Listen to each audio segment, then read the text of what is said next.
America में रहने वाले सभी भारतीय और खास तौर पर हमारे भारतीय समुदाय, जो भी समुदाय अमेरिका में रहते, उनके लिए आज की यह विशेष रिपोर्ट अत्यंत महत्वपूर्ण है, क्योंकि आपकी एक छोटी सी गलती आपकी जिंदगी भर की कमाई पर आईआरएस की नजर डलवा सकती है और आपको पता भी नहीं चलेगा कि आप कब कानून के जाल में फंस गए हैं। अब कल्पना कीजिए कि आपने सालों तक अमेरिका में खून पसीना एक करके डॉलर कमाए हैं और अब रिटायरमेंट के समय अपनी पुरानी गाड़ी कैश में बेचते हैं, या भारत से आपके परिवार के सदस्य आपको मेडिकल मदद के लिए पैसे वहां से भेजते हैं और आप उस रकम के टुकड़े टुकड़े बैंक में जमा करते हैं, तो सावधान हो जाइए, क्योंकि 2026 के अमेरिका के ये नए नियम आपको मुश्किल में डाल सकता है और आप पर हजारों डॉलर का जुर्माना लग सकता है। नमस्कार, CSN न्यूज में आपका स्वागत है। मैं आपके साथ चेतन। देखो दोस्तों, आप रिटायर्ड हो चुके हैं या रिटायर्ड होने की तैयारी में है, तो यह रिपोर्ट आपके लिए हजारों डॉलर की बचत और मानसिक शांति की चाबी साबित हो सकता है। हम जानते हैं कि हमारे भारतीय समाज में नकद व्यवहार और छोटी छोटी बचत करने की आदत सालों से हमारे पास है, लेकिन 2026 में अमेरिका की आईआरएस ने बैंकिंग मॉनिटरिंग में इतना बड़ा बदलाव किया है जो आपकी नींद उड़ाने के लिए काफी है।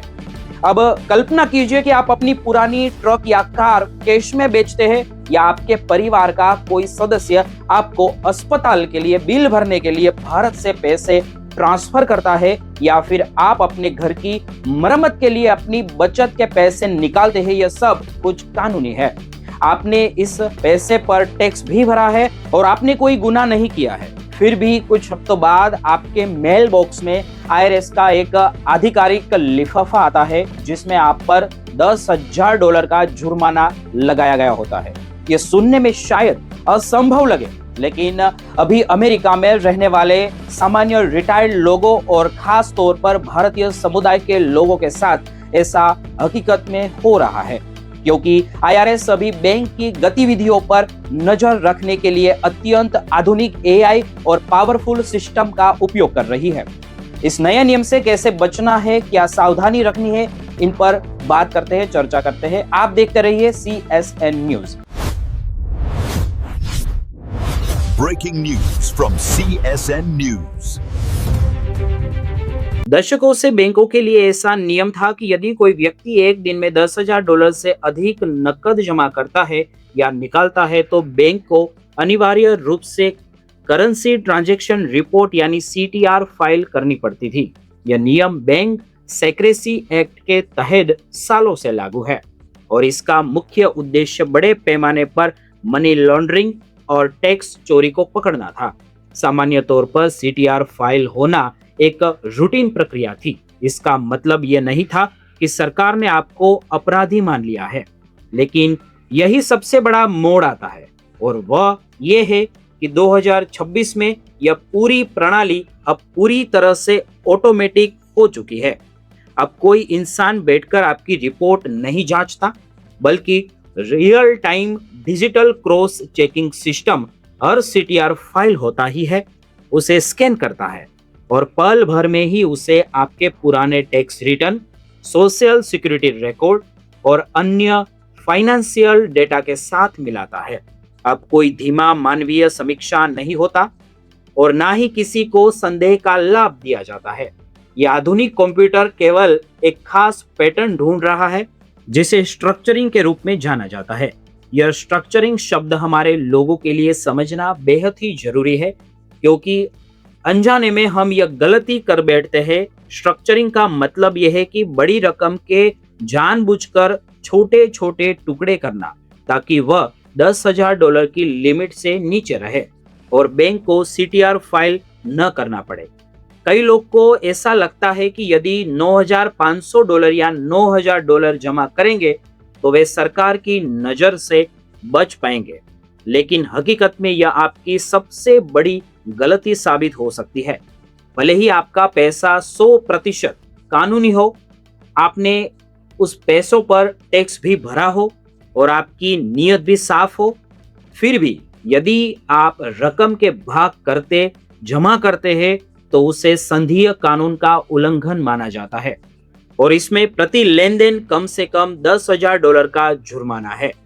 IRS को अब यह साबित करने की जरूरत नहीं है कि आप कुछ छुपा रहे हैं, बल्कि केवल आपका पैसा जमा करने का तरीका ही आपका जुर्माना दिलाने के लिए काफी है। 2026 में यह ऑटोमेटिक सिस्टम इतना पावरफुल है कि वह $9,500 के ऐसे ट्रांजैक्शन जो कुछ दिनों के अंतराल में हुए हो उन्हें तुरंत पकड़ लेता है। खास तौर पर हमारे भारतीय बुजुर्ग और रिटायर्ड लोग इसमें ज्यादा फंसते हैं, क्योंकि रिटायरमेंट के बाद सामान्य रूप से नियमित सैलरी के बजाय अचानक बड़ी रकम हाथ में आती है। चलिए हम कुछ ऐसे उदाहरण देखते हैं जो हमारे समाज में कभी भी घट सकते हैं।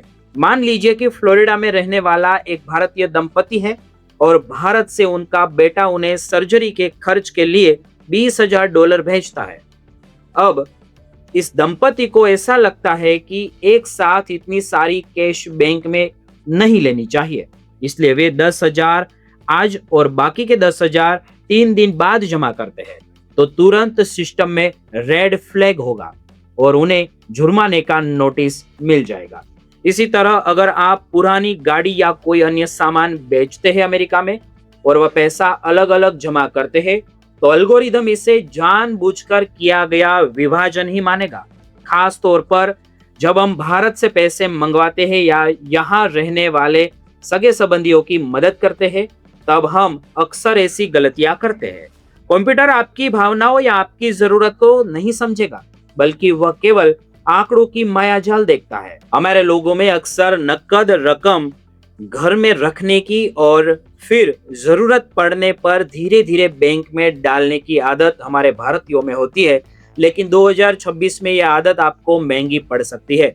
रिटायरमेंट के समय जब आप घर बेचते हैं, गाड़ी बेचते हैं या फिर फैमिली गिफ्ट या विरासत प्राप्त करते हैं, तब बैंक हर विवरण ऑटोमेटिक तरीके से सरकार को भेज देता है और IRS का सिस्टम सेकेंडों में उसे आपके रिटर्न के साथ मैच करता है। यदि कोई भी विसंगति दिखे तो तुरंत रेड फ्लैग हो जाता है और कोई इंसान आपकी फाइल हाथ में ले उससे पहले ही जुर्माना इश्यू हो जाता है।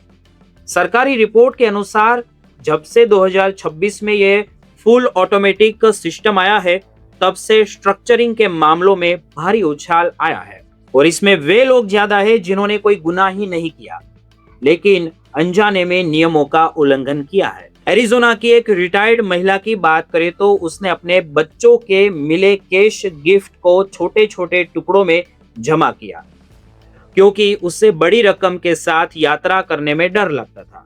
उसे $10,000 का जुर्माना लगाया गया और 6 महीने तक उसे वकीलों के पीछे हजारों डॉलर का खर्च करना पड़ा। तब जाकर IRS ने जुर्माना वापस लिया, यानी कि जब वह साबित कर पाई कि पैसा कानूनी था। तो अब सवाल यह है कि आप अपनी और अपनी बचत की रक्षा कैसे कर सकते हैं। इससे बचने के रास्ते बहुत सरल है अगर आप जागरूक होकर रहे तो। सबसे पहला और मुख्य नियम यह है कि कभी भी बड़ी कैश डिपॉजिट को टुकड़ों में न बांटे। अगर आपके पास $15,000 आए हैं तो वह पूरी रकम एक ही बार में जमा करें। बैंक को CTR फाइल करने दे, उसे डरे नहीं, क्योंकि वह पूरी तरह से कानूनी है और वह टुकड़े करने से कहीं ज्यादा सुरक्षित है। दूसरी बात यह है कि अपने हर लेन देन के मजबूत दस्तावेज रखें। अगर आपने कुछ भी बेचा है तो उसकी बिल ऑफ सेल की कॉपी संभाल कर रखें। अगर परिवार की ओर से गिफ्ट मिला है तो उससे एक छोटा पत्र लिखवा ले जिसमें राशि, तारीख और वह नॉन टैक्सेबल गिफ्ट है इसका उल्लेख भी होना चाहिए। तीसरा कदम यह है कि बड़ा लेन देन करने से पहले अपने बैंक मैनेजर से खुलकर बात करें। बैंकों के पास अब इसके लिए स्पष्ट गाइडलाइन होती है और वे आपको पहले से मार्गदर्शन दे सकते हैं। चौथा और सबसे महत्वपूर्ण यह है कि आपके बैंक के ट्रांजैक्शन और आपके टैक्स रिटर्न यानी फॉर्म 1040 के बीच तालमेल होना चाहिए। अगर बैंक में 20,000 जमा हुए हैं और टैक्स रिटर्न में उसका कोई उल्लेख ना हो तो ऑटोमेटिक सिस्टम आपको तुरंत पकड़ लेगा। पांचवी बात यह है कि अगर आपको कोई बड़ा पेंशन या विरासत मिलने वाली है तो पहले ही किसी टैक्स प्रोफेशनल या सर्टिफाइड प्रोफेशनल जो भी हो, प्लानर हो, उसकी सलाह ले। उसके साथ की गई थोड़ी देर की चर्चा आपको भविष्य के महीनों की परेशानी और लाखों के जुर्माने से बचा सकती है। अंत में बस इतना ही याद रखिएगा कि सीटीआर रिपोर्टिंग केवल एक रूटीन पेपर वर्क है। इसे घबराने की जरूरत नहीं है। समस्या तभी पैदा होती है जब सिस्टम को ऐसा लगे कि आप जानबूझकर सिस्टम को धोखा देने के लिए रकम के भाग कर रहे हैं। विशेषज्ञों का कहना है कि कानून नहीं बदला है, लेकिन उसे लागू करने का रफ्तार और टेक्नोलॉजी बदल गई है। इसमें एआई ऐड हो गया है। आईआरएस का उद्देश्य ईमानदार लोगों को परेशान करना नहीं है, लेकिन आज के डिजिटल युग में केवल आपकी इच्छा नियत काफी नहीं है। आपके पास पक्के रिकॉर्ड और ट्रांसपेरेंसी होना बेहद ही अनिवार्य है। रिटायरमेंट दशकों की मेहनत के बाद शांति का समय होना चाहिए और किसी को भी इस बात की चिंता नहीं करनी चाहिए कि एक सामान्य डिपॉजिट उनकी पूरी जिंदगी की पूंजी जुर्माने में बहा देगी। इसलिए जागरूक बने, सावधानी से रिकॉर्ड रखें और अपने व्यवहार में हमेशा पारदर्शिता बनाए रखें।